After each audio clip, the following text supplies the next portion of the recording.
So, Dr. Gornik, this next question can maybe sound a bit testy, but I think a critical one for this time when this incoming administration has really challenged this notion of America as built, and the ideals of America as built around welcome and inclusion, particularly because much of the rhetoric the administration has used has been one of exclusion.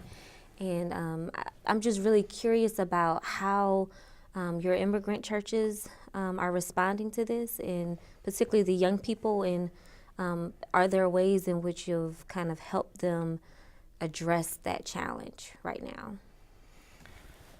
Thank you, Dr. Farmer. You know, New York City wasn't always New York City. It was originally belonged to the Lenape Indians, but then when people from Europe came, it was known as New Amsterdam. And in the 17th century, when a diverse people were coming to the island of Manhattan and beginning to form communities and build farms and start businesses, they came from around the world.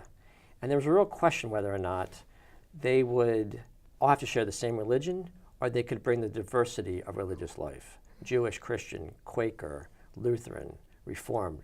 Could they all come, or did you all have to agree with one form of religious life and a religious test? And the birthplace of American religious freedom was in Queens, New York in the 17th century.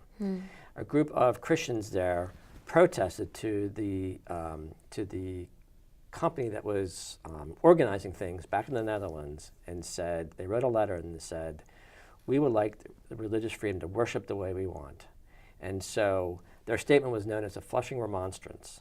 And this statement of religious freedom then became the charter for religious freedom for New York. And no longer could anyone, for any religious background, be held back.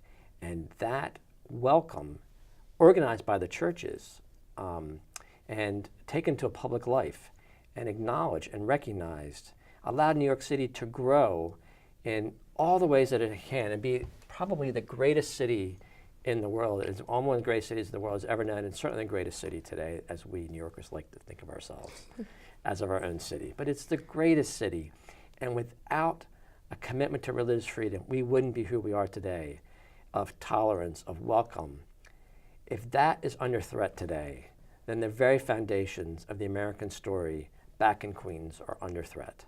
And my hope is that whatever our diverse political views are about the economy, about way to organize things, we understand there are differences, and those are legitimate differences that we need to debate and discuss. And that will have its place.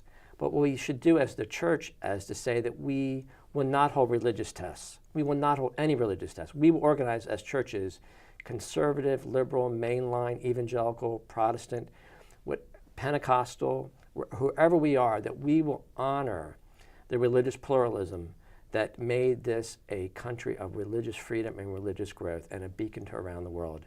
That goes back to the 17th century.